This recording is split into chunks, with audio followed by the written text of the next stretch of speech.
Hello everyone, आप सभी का स्वागत है हमारे यूट्यूब चैनल में। तो आज का ये जो एपिसोड है वो काफ़ी ज़्यादा स्पेशल है। बहुत सारे न्यू कैरेक्टर्स को इसमें इंक्लूड किया गया है जो कि कहानी को एकदम नया मोड़ दे देते हैं।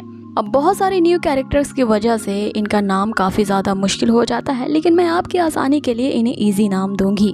तो चलिए अब कहानी को आगे बढ़ाते हुए स्टोरी को करते हैं शुरू, जहां हमने पिछले एपिसोड में देखा था कि किस तरह से नंडोरा स्नेक डेमन का खात्मा हो जाता है और उस स्कूल में स्नेक के हेड को पकड़ लिया जाता है।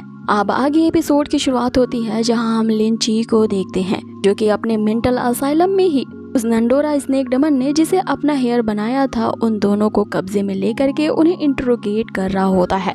अब यहाँ वो लड़की सारी सच्चाई उगल देती है कि वो नंदा स्नेक डेमन क्लैन से आई है इस वर्ल्ड में छिपने के लिए, और उस दिन तक ये लोग इस वर्ल्ड में शांति से रह रहे होते हैं जिस दिन उस चर्च ऑफ एंशिएंट गॉड के लोग उसके पास आए थे और उन्होंने उसे दो ऑप्शन दिए होते हैं। पहला ऑप्शन ये था कि उन्हें उस गॉड के डिवाइन एजेंट को यानी कि लिन ची को ढूंढना है, और दूसरा ऑप्शन ये होता है कि स्नेक डेमन क्लैन वाले अगर ये काम नहीं करते हैं तो वे चर्च के लोग जो होंगे इस पूरे क्लैन को ही खत्म कर डालेंगे। अब इन स्नेक डेमन क्लैन के पास कोई उपाय नहीं होता है, ना ही वो चर्च के लोगों के साथ फाइट कर पाते हैं और ना ही इनसे मना कर पाते हैं। इसीलिए लिन ची ने जिस दिन अपने डिवाइन एजेंट गॉड वाली पावर को अवेकन किया था, इस क्लैन के लोगों ने अपने शेयरिंग विजन का यूज करके यहाँ लिन ची को पहचान लिया होता है कि यही डिवाइन एजेंट गॉड है, और उसी दिन से ही ये लोग स्कूल में यहाँ लिन ची पे नजर रखने लगे। और लिन ची का जो दोस्त होता है ली फे, इस रात ली फे यहाँ पे लिन ची को खतरे में छोड़ करके भाग गया होता है। उसी दिन वो नंडोरा स्नेक डेमन ने उसकी बॉडी पे कब्जा कर लिया था और वो इतने दिनों से स्कूल में इसके साथ घूम रहा था। लेकिन जब उन्हें ये पता चल गया था कि लिन ची के पास एक स्पेशल पावर है जिसके थ्रू वो नंडोरा स्नेक डेमन के असली चेहरे को पहचान सकता है, तो स्नेक डेमन ने ये सोचा कि अगर इस लिन ची को मारने में हम सक्सेसफुल नहीं हुए तो अपने शेयरिंग विजन का यूज करके अपनी ट्रू आइडेंटिटी इससे छुपा के रखते हैं।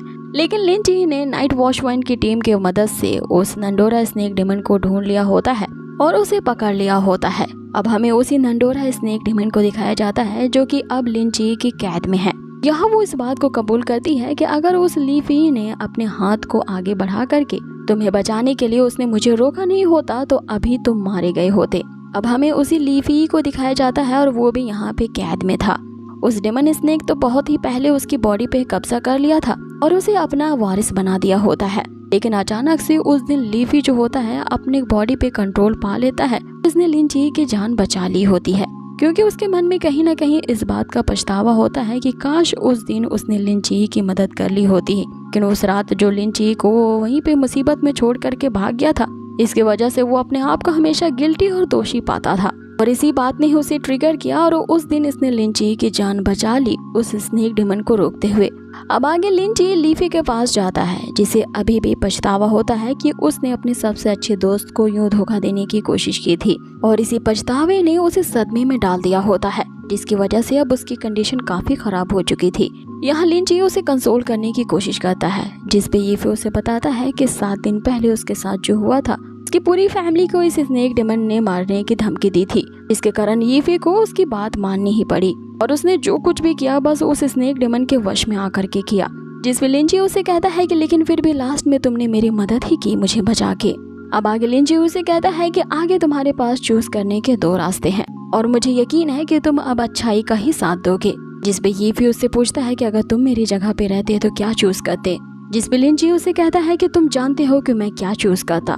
अब आगे जो लीफे होता है वो अपने पश्चाताप में वहाँ पे बहुत रोता है जिसके कारण लिन ची उसे माफ कर देता है। अब उससे उसने एक कॉन्ट्रैक्ट साइन करवा दिया था ताकि यीफे अब उसके साथ काम कर सके। अब आगे लीफे को पैसे की जरूरत थी इसलिए उसने ये सब किया था, और लिन ची को एक केयर टेकर की जरूरत होती है, इसीलिए लिन ची जो होता है वो यीफे को ये काम सौंपता है। इस असाइलम में यहाँ पे जो पेशेंट्स हैं उनका ख्याल लीफे को रखना होगा। अब आगे जो लिन ची होता है उन 6 गॉड में से सबसे पहली गॉडेस का वो जो इलाज कर रहा होता है जो कि गॉडेस ऑफ नाइट होती है, उससे मिलवाने के लिए लीफे को ले जाता है। जैसे ही गॉड ऑफ नाइट इस लीफे को देखती है उसे अपना ग्रैंड चिल्ड्रन मानने लगती है और उसे ये कहती है कि मैं तुम्हारी दादी माँ हूँ। अब वो गॉडेस तो मेंटली सिक होती है इसलिए उसे अपना ग्रैंड चिल्ड्रन मान रही होती है। यहाँ लीफे भी उसकी इस इमोशन को समझ जाता है और ऐसा एक्ट करता है जैसे वो उसी का ही ग्रैंड चिल्ड्रन हो। अब गॉडेस ऑफ नाइट उस लीफे से बड़े ही प्यार से मिलती है। इसे देख करके लिन ची उससे कहता है कि तुम्हें आज के बाद से इस गॉड ऑफ मेंटल असाइलम के साथ साथ इन सब पेशेंट्स की भी अब से देखभाल करनी होगी। अब आगे गॉडेस उस ली यीफे के साथ काफी अच्छी बॉन्डिंग शेयर करती है, जिसके कारण उनकी जो रिकवरी रेट होती है वो अब 23% से इंक्रीज हो चुकी थी। अब आगे यहाँ सीन कट होता है और हमें दिखाया जाता है कि नाइट वॉच टीम के टीम लीडर को एक स्टूडेंट सारे इंसिडेंट्स के बारे में बता रहा होता है कि किस तरह से उस नंडोरा स्नेक डेमन में उन चर्च ऑफ एंशिएंट गॉड्स का हाथ है। सारे स्टूडेंट्स को उसके चंगुल से तो बचा लिया गया है, साथ ही पूरे कैंपस को क्लीन कर दिया गया है, लेकिन अब तक उन्हें उस नंडोरा स्नेक डेमन का जो सर है वो अब तक मिसिंग है। ये उन्हें ढूंढने पर भी नहीं मिला। अब अगली सीन में हमें एक बूढ़ी औरत को दिखाया जाता है जो ली यीफे की रेंडर होती है। यहाँ लिंची ने ली यीफे को जो पैसे दिए होते हैं वो सारे पैसे उसने इस लेडी को दे दिए होते हैं, ये कहते हुए कि सारे रेंट को मैंने पेड कर दिया है और अब से वो सिर्फ पढ़ाई में ध्यान लगाएगा, इसलिए उसने कैंपस में ही रहने का फैसला कर लिया है और इस रेंट रूम की चाबी लाके रखती है। लेकिन जब वो ओल्ड लेडी ये देखती है कि ये रेंट के पैसे नहीं, इतने पैसे हैं कि इससे पूरा ये घर खरीदा जा सकता है, वो काफी खुश हो जाती है इस मदद से। आगे जो उसका पोता होता है उस ली यीफे ने इसके लिए भी एक ब्रांड न्यू कंप्यूटर खरीद दिया होता है और इन्हें पैसे दे करके वो अब तक इनके द्वारा किए गए एहसानों को वो चुकता कर देता है, ताकि वो अब आराम से यहाँ लिंची की मदद कर सके और उस असाइलम की देखभाल करते हुए उनके पेशेंट्स की वहाँ पे केयर करे जो कि गॉड्स हैं। अब अगले सीन में हम उसी अजीन को देखते हैं जिसने नंडोरा स्नेक डेमन्स को मारने में यहाँ पे लिंची की मदद की होती है। वो एक बैग में कुछ रख करके किसी खुफिया जगह पे आया होता है। आगे टीम लीडर को जो उसके जो टीममेट्स ये बता रहे होते हैं कि नंडोरा स्नेक डेमन का जो सर है वो मिसिंग है। वो जो सर होता है वो इसी अजीन के पास होता है जो कि एक बायोलॉजी का मास्टर स्टूडेंट है और वो इस सर पे एक्सपेरिमेंट करने के लिए इस खुफिया जगह में इसे लाया था। जैसे ही वो स्नेक डेमन के सर को काटता है उसके अंदर से एक चमकती हुई चीज बाहर निकलती है जो हो सकता है कि वो एक मनी हो। वो उस मनी को ले लेता है और फिर उससे एक्सपेरिमेंट करने के लिए एक चूहे को उठाता है और इससे पहले कि हमें ये पता चल पाता है कि अजीन आखिर यहाँ कौन से एक्सपेरिमेंट करने वाला है, ये सीन यहीं पे कट होता है और अगले सीन में हमें दिखाया जाता है कि लिंची टीम लीडर के साथ प्रैक्टिस कर रहा होता है। यहाँ प्रैक्टिस करते समय जो टीम लीडर होते हैं उसकी तारीफ करते हैं क्योंकि लिंची काफी कम टाइम में जानरल में ब्रेक थ्रू कर चुका है और आगे अब उसे ट्रेनिंग करने के लिए उसे एक स्पेशल कैंप में जाना होगा। ये कैंप जो होता है वो हर साल लगवाया जाता है। इसमें नए नए नाइट वॉच टीम मेंबर्स को रिक्रूट किया जाता है और हर एक नाइट वॉच टीम को ज्वाइन करने वाला जो स्टूडेंट होता है इस ट्रेनिंग कैंप को जरूर अटेंड करता है। इसीलिए लिंची को भी वहाँ पे जाना पड़ेगा ताकि वो न्यू फ्रेंड्स बना सके। आगे कैप्टन उसे कहते हैं कि वहाँ पे अच्छे से ट्रेनिंग करना और हमारे टीम नंबर 136 को एम्बैरसमेंट मत करना। अब इस पूरे कॉन्टिनेंट पे नाइट वॉच टीम के अलग अलग टीम्स बनाए गए हैं और लिंची नाइट वॉचमैन के जिस टीम में है वो टीम नंबर 136 है। इसीलिए जो कैप्टन होते हैं वो उसे कह रहे होते हैं कि हमारी टीम की लाज रखना, जिसपे लिंची उसे पूछता है कि चर्च ऑफ एंशिएंट गॉड्स की जो हरकतें हैं वो बढ़ गई है क्या, इसीलिए उसे ट्रेनिंग के लिए भेजा जा रहा है। जिसपे टीम लीडर उसे कहते हैं कि तुम उस चर्च की चिंता हम पे छोड़ दो और वहाँ पे होने वाले उस कैंप में ट्रेनिंग पे ध्यान देना और वहाँ पे बहुत सारे अलग अलग टीममेट्स के मेंबर आएंगे, सो उनसे दोस्ती करने की कोशिश करना। अब अगले सीन में हमें हेडक्वार्टर को दिखाया जाता है जहाँ पे जो बड़े ऑफिशियल्स होते हैं वो इसी ट्रेनिंग के बारे में बात कर रहे होते हैं। हर साल नाइट वॉचमैन की टीम में नए नए मेंबर्स को रिक्रूट किया जाता है ताकि वो बेस्ट क्वालिटी के कॉम्पैक्ट इलाइट्स को वहाँ पे प्रोवाइड कर सके और हर साल की तरह नए मेंबर्स को रिक्रूट करने के लिए पहले ये जो कैंप है वो शांगजिंग सिटी में लगाया जाता था, लेकिन चर्च ऑफ एंशिएंट गॉड्स के लोग जो उनके पीछे पड़े हैं इसीलिए अब की बार इन्होंने लोकेशन चेंज कर दी है और इस कैंप को उन्होंने कांग्यान सिटी में लगाने के लिए डिसाइड किया है। अब अगले सीन में हमें उन्हीं न्यू मेंबर्स को दिखाया जाता है जो कि कांग्यान सिटी में ट्रेनिंग कैंप में आने वाले हैं। अब यहाँ से हमें एक एक करके उन न्यू बंदों को दिखाया जाएगा जो कि उस ट्रेनिंग कैंप में आने वाले हैं कांग्यान सिटी में।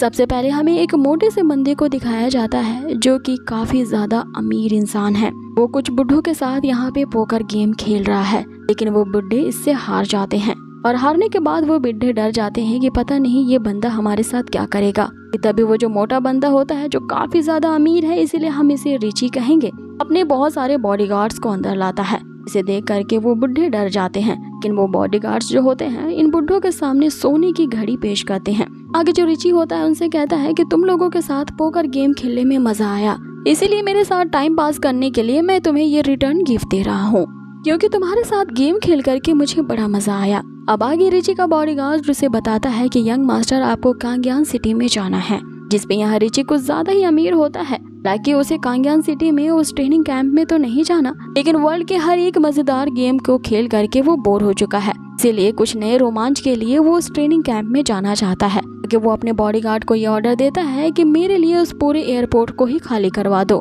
क्योंकि उन्हें पता चलना चाहिए कि आज मेरी फ्लाइट जाने वाली है। अब ये सीन यही कट होता है और उस ट्रेनिंग कैंप में जाने वाले अब हमें सेकंड मेंबर को दिखाया जाता है। यहाँ पे एक छोटी सी लड़की होती है, उसे 3 गुंडे मिल करके हैरेस कर रहे होते हैं, उसके साथ बदतमीजी कर रहे होते हैं कि तभी ये न्यू बंदा वहाँ पे एंट्री लेता है। वो एक कैन से एक बंदे को इस तरह से हिट करता है कि वो वहीं गिर जाता है। आगे ये जो बंदा है इसका नाम शेन है और ये एक गैंग का लीडर है। हालांकि ये एक गैंगस्टर है लेकिन हमेशा न्याय का साथ देता है, इसलिए वो उस लड़की के साथ हो रहे अत्याचार को रोकने के लिए वो अपने बंदों को ये ऑर्डर देता है कि इन घिनौने लोगों की खूब कुटाई करे। आगे जो शेन होता है वो उस लड़की को बचा लेता है और उन तीनों की खूब कुटाई करते हुए उन्हें रस्सी से स्ट्रीट लाइट पे बांध देता है। आगे वो उनसे कहता है कि मैं भी कांग्यान सिटी में जा रहा हूँ, लेकिन मेरे जाते ही याद रखना इस इलाके का बॉस अब भी मैं ही हूँ, तो मेरे बनाए गए नियम के अनुसार ही सब कुछ चलना चाहिए और मेरे जाते ही अपनी ये सब जो गंदी हरकतें हैं वो वापस से शुरू मत कर देना। कि तभी दूसरी गैंग के बंदे भी वहाँ पे आ जाते हैं जो कि व्हाइट सूट में होते हैं और यहाँ पे इन दोनों गैंग्स के बीच फाइट होने लगती है और इसके साथ ही ये सीन यही फिनिश होता है। अगले सीन में हमें तीसरे बंदे को दिखाया जाता है जो कि एक मॉन्क है। ये मॉन्क जो है अपनी लाइफ में की गई भयानक गलती की सजा काट रहा है और ऐसा प्रतीत होता है कि जैसे वो एक प्रकार के नर्क में रह रहा है। यहाँ पे इस मॉन्क के जो एल्डर है उसे आकर के बताते हैं कि तुम्हें भी कांग्यान सिटी में जाना चाहिए, क्योंकि वहाँ पे हो रही ट्रेनिंग कैंप में तुम्हें एक ऐसा नोबल मैन मिलेगा जो तुम्हारे पापों से तुम्हें छुटकारा दिला देगा। और यहाँ पे जो एल्डर होते हैं वो लिंची को ही नोबल मैन कह रहे होते हैं, जिसपे ये मॉन्क भी उस कांग्यान सिटी में जाने के लिए तैयार हो जाता है जहाँ पे ट्रेनिंग कैंप चल रहा होगा। अब आगे हमें चर्च ऑफ एंशिएंट गॉड्स का जो हेड है जिसने अब तक अपने आप को उस नकाब के पीछे रखा है, ये पहली बार अपना चेहरा रिवील करता है और इसके सामने लिंची ही की तस्वीर पड़ी होती है जिसके बारे में एक बंदा इन्फॉर्मेशन दे रहा होता है कि यही लड़का डिवाइन एजेंट गॉड है और ये एक नाइट वॉचमैन टीम का एक मेंबर बन चुका है, क्योंकि हमसे पहले उन्होंने इसे फाइंड आउट कर लिया। अब आगे उस चर्च का जो हेड है वो ये डिसाइड कर लेता है कि इस डिवाइन गॉड एजेंट को अपने पास बुलाने के लिए चाहे नाइट वॉचमैन टीम के हर एक मेंबर को ही क्यों न खत्म करना पड़े, वो ये काम जरूर करेगा।